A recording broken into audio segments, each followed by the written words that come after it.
আসসালামু আলাইকুম ওয়া রাহমাতুল্লাহ। প্রিয় শিক্ষার্থী, কেমন আছো তোমরা? আশা করি ভালো আছো। আমিও ভালো আছি। জেনিত ম্যাথ স্টাডির পক্ষ থেকে তোমাদেরকে স্বাগত জানাচ্ছি। প্রিয় শিক্ষার্থী, এখন আমি আলোচনা করব চতুর্থ সপ্তাহের অ্যাসাইনমেন্ট 2021 ষষ্ঠ শ্রেণী চারু ও কারুকলা অ্যাসাইনমেন্ট নম্বর 1। এটি শিরোনাম হচ্ছে আদিম মানুষের ছবি আঁকা ও বর্তমান সময়ের ছবি আঁকার তুলনামূলক বর্ণনা দাও। এটি হচ্ছে প্রশ্ন। প্রিয় শিক্ষার্থী, তোমরা জানো যে তোমাদের সকল প্রশ্নের অ্যাসাইনমেন্ট সকল অ্যাসাইনমেন্টগুলোর উত্তর আমি দিয়ে থাকি। তোমরা যারা এখন আমার চ্যানেলটি সাবস্ক্রাইব করোনি তারা সাবস্ক্রাইব করে বেল বাটন অন করে দেবা, যাতে যে অ্যাসাইনমেন্টগুলো আমি অ্যান্সার করে থাকি সেগুলোর উত্তর তোমরা মুহূর্তের মধ্যে পেয়ে যাও। আর আমি চেষ্টা করি তোমাদের মন মতো করে অ্যাসাইনমেন্টের উত্তর দেওয়ার। আজকেও ঠিক তার ব্যতিক্রম হবে না, এবং সহজ সরল এবং ছোট্ট করে চেষ্টা করি প্রশ্ন অনুযায়ী উত্তর দেওয়ার। ঠিক আছে? তো চলো আমরা প্রশ্নটা নিয়ে আগে আলোচনা করি, তারপরে উত্তরে চলে যাচ্ছি। আমাদের প্রশ্নটা হচ্ছে এটি: কোভিড-19 পরিস্থিতিতে 2021 শিক্ষাবর্ষের পুনর্বিন্যাসকৃত পাঠ্যসূচির ভিত্তিতে অ্যাসাইনমেন্ট বা নির্ধারিত কাজ ও মূল্যায়ন নির্দেশনা, শ্রেণী ষষ্ঠ, বিষয় চারু ও কারুকলা। অ্যাসাইনমেন্ট বা নির্ধারিত কাজের ক্রম: অ্যাসাইনমেন্ট বা নির্ধারিত কাজ 1, অধ্যায় ও অধ্যায়ের শিরোনাম। প্রথম অধ্যায় চারু ও কারুকলা পরিচয়, এটি থেকে এই প্রশ্নটা হয়েছে।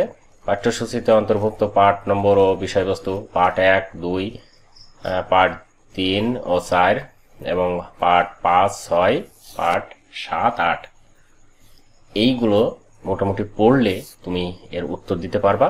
এখন অ্যাসাইনমেন্ট বা নির্ধারিত যে কাজটি সেটি আমি দেখাচ্ছি।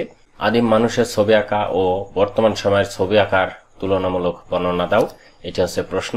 এই প্রশ্নটা তোমাদের এই পাঠগুলো পড়লেই তোমরা পারবা, তোমরা নিজেরাই তৈরি করতে পারবা। তবে আমি এই পাঠগুলো থেকেই বেছে বেছে নিয়ে তোমাদের উত্তরটা দিয়েছি। আশা করা যায় যে উত্তরটা পারফেক্ট হয়েছে। এখন এই উত্তরটা তুমি কি করে দিবা সেটা আমি একটু বলি। নির্দেশনা: A4 সাইজের কাগজে কালো কালি ব্যবহার করে নির্ধারিত সময়ে নির্ধারিত বিষয়ে অ্যাসাইনমেন্ট সম্পন্ন করা যাবে। প্রয়োজনে নীল বা সবুজ সাইন পেন মার্জিন বা আন্ডারলাইন করার জন্য ব্যবহার করা যাবে। হ্যাঁ, এটা হচ্ছে এইগুলো নির্দেশনা দিয়েছে। A4 সাইজ তো তোমরা চেনো। A4 সাইজটা হচ্ছে বাজারে গিয়ে লাইব্রেরি অথবা কাগজের দোকানে A4 সাইজ কাগজ চাইলে তোমাকে দিয়ে দেবে। আচ্ছা, এখন মূল্যায়ন রুব্রিক্স: অতি উত্তম পাইতে হলে পরিপূর্ণ মাত্রায় বিষয়বস্তু সঠিক উপস্থাপন, তথ্য ও ধারণা ইত্যাদি পাঠ্যপুস্তকের সাথে সম্পূর্ণ সঙ্গতিপূর্ণ কিনা, লেখার লক্ষণীয় মাত্রা, নিজস্বতা ও সৃজনশীলতা, তুলনা উপস্থাপনের সার্বিক দিক বিবেচনা, পরিচ্ছন্ন উপস্থাপন। যদি এইগুলো থাকে তাহলে তুমি অতি উত্তম পাবা, এবং চেষ্টা করতে হবে তোমাকে এইগুলোর মতো করে উত্তর দেওয়ার।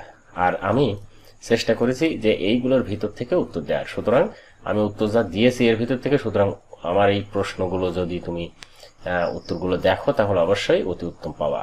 পরবর্তীতে উত্তম পেতে হলে কি কি আছে এগুলো তোমরা পড়ে নেবা। আমি এত সব পড়তে চাচ্ছি না, আমি সরাসরি প্রশ্নে চলে যাব। ভালো পাইলে কত ঠিক করতে হবে, অগ্রগতি প্রয়োজন হলে সবগুলোই তোমার প্রায় ভুল হয়ে যাবে। এগুলো হলে অগ্রগতি প্রয়োজন হবে। প্রিয় শিক্ষার্থী, প্রশ্নটা নিয়ে আমরা আলোচনা করলাম, এখন চলো উত্তরে চলে যাই। প্রথমে আদিম মানুষের ছবি আঁকা ও বর্তমান সময়ের ছবি আঁকার মধ্যে তুলনামূলক বর্ণনা, এটি হেডলাইনটা লিখে নিলাম। এবারে অ্যান্সার শুরু করলাম। আদিম মানুষের ছবি আঁকা ও বর্তমান সময়ের ছবি আঁকার মধ্যে তুলনামূলক বর্ণনা নিম্নে দেওয়া হলো। আদিম মানুষেরাও ছবি আঁকত, আর তাদের আঁকা ছবি দেখেই আজ আমরা জানতে পেরেছি তাদের জীবন ধারণের কথা। ঘর বাড়ি তাদের ছিল না, বানাতেও জানতো না, থাকতো তারা গুহায়, আর চাষবাস, ফসল ফলানো এসব কিছুই জানতো না। পশু শিকার করে মাংস খেয়ে জীবন বাঁচাতো। যে গুহায় বাস করত তারা দল বেঁধে সে গুহায় এবড়ো থেবড়ো দেওয়ালেই তারা ছবি এঁকেছে। অনেকগুলো গুহা ফ্রান্সে ও স্পেনে আবিষ্কৃত হয়েছে। এখানে তোমরা বুঝতে পারছো যে সম্পূর্ণ তোমাদের বইয়ের আঙ্গিকে এখানে লেখা। তোমাদের বইয়ে যেমন করা আছে ঠিক সেভাবেই আমি চেষ্টা করেছি উত্তর দেওয়ার। এখন দেখো, এখানে একটি ছবি আমি দিয়েছি। তোমরা ইচ্ছে করলে ছবি দিতে পারো, আবার নাও দিতে পারো, কেননা বলছে যে আদিম মানুষের ছবি আঁকা ও বর্তমান সময়ের ছবি আঁকার মধ্যে তুলনামূলক বর্ণনা দিতে বলছে। ছবি আঁকার কথা কিন্তু বলিনি। কিন্তু এই আদিম মানুষের ছবি আঁকা ও বর্তমান সময়ের ছবি আঁকা যদি দুইটা তোমরা শুধু দিতে পারো তাহলে কিন্তু নম্বর তোমাদের বেড়ে যাবে। এটা মনে রাখতে হবে যে এই ছবি আঁকানোটা কিন্তু অনেক নম্বর ভালো করার ক্ষেত্রে একটি গুণ। কিন্তু তোমাদের একটা জিনিস খেয়াল করতে হবে যে তোমাদের যে মূল্যায়ন রুবিক্স সেখানে কিন্তু ছবি আঁকার কথা বলেনি, সুতরাং ছবি না আঁকলেও হবে। হ্যাঁ, এবারে দেখো, ঘর সাজানোর জন্য তারা ছবি আঁকতো না, কারণ ঘরই বানাতে শেখেনি, ছবি টাঙাবে কি। তবে কেন আঁকতো জানো? ছবি আঁকা আদিম মানুষের কাছে ছিল একটা জাদু বিশ্বাসের মতো। জীবজন্তু শিকার করাই ছিল তাদের একমাত্র কাজ। তাই যেসব পশু তারা শিকার করত তারা ছবি এঁকেছে।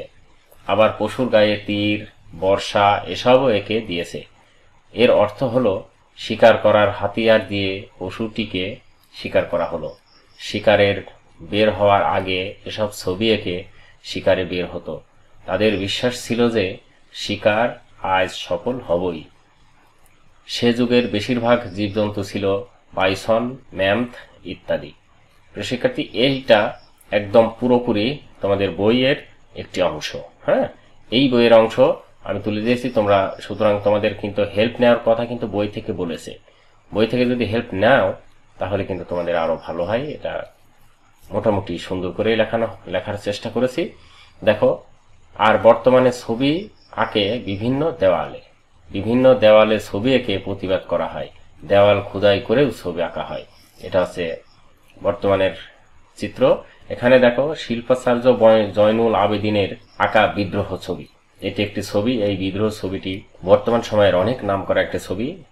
শিল্পাচার্য জয়নুল আবেদিন এটি আঁকিয়েছিলেন। খুবই একটা গুরুত্বপূর্ণ ছবি আমাদের জীবনের জন্য। বিদ্রোহ করছে। দেখো, এই ছবিটা হচ্ছে বর্তমানে ছবি। এই ছবি আর আমি আগে দিয়েছি একটা, ওটা হচ্ছে প্রাচীনকালের ছবি, মানে আদিমকালের ছবি। সুতরাং এই দুইটা ছবি যদি তোমরা পাশাপাশি দুটি দিতে পারো তাহলে বুঝতে হবে যে তোমাদের বর্তমান সময় এবং আদিমকালের ছবির পার্থক্যটা সরাসরি আমরা চিত্র দিয়ে বোঝাতে পারবো। হ্যাঁ, এটা দিতে পারলে খুবই ভালো হয়। চেষ্টা করবা তোমরা দেওয়ার। এবারে দেখো, তোমাদের নিশ্চয় জানতে ইচ্ছে করে কি দিয়ে আদিম মানুষেরা ছবি আঁকতো। তুলি দিয়ে? রং পেত কোথায়? হ্যাঁ, আমাদের মতো তারা এত সুন্দর তুলি বানাতে জানতো না। পশুর শক্ত হাড় সুচালো করে আঁচড় কেটে রেখা টানত। জীবজন্তুর পশম একসঙ্গে বেঁধে তুলি বানাতো। আর রং তৈরি করত নানা রঙের মাটির সঙ্গে চর্বি মিশিয়ে। আর অবাক কাণ্ড, হাজার হাজার বছর পরেও এসব ছবির রং রেখা এখনো খুব সুন্দর ও অক্ষত রয়েছে। তার মানে বুঝতে পারছো যে তখন কিন্তু রং ছিল না। সুতরাং রং ছিল না, তুলি ছিল না, কিন্তু ছবি আঁকিয়েছে তাদের একটা নিজস্ব বুদ্ধিতে, যে বিভিন্ন তারা রঙের মাটির সঙ্গে, একটা জিনিস খেয়াল করো, বিভিন্ন রঙের মাটির সঙ্গে চর্বি মিশিয়ে তারা হচ্ছে রং বানাতো।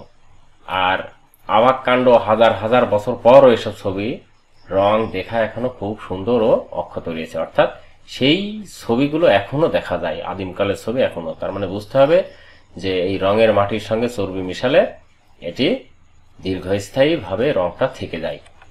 দেখো, আর বর্তমানে ছবি আঁকে তুলি ও রং দিয়ে গ্রাফিক্স ট্যাব, মোবাইল, কম্পিউটার। হ্যাঁ, এগুলো তোমরা তোমাদের মতো ইচ্ছে করে আরো অনেক কিছু অপশন এর ভিতর বাড়াতে পারো। আরো হচ্ছে কি, রং তুলিতে কি কি রং থাকে, কি কি রং ব্যবহার করা হয়। আমরা জানি যে গ্রাফিক্স ট্যাবলেট আছে, সেটা দিয়ে কম্পিউটারে বিভিন্ন ছবি আঁকানো খুবই সোজা এবং খুব সুন্দর আকর্ষণীয় হয়ে ওঠে। ওইটা তোমরা এর ভেতরে দিতে পারো তোমাদের ইচ্ছে মতো।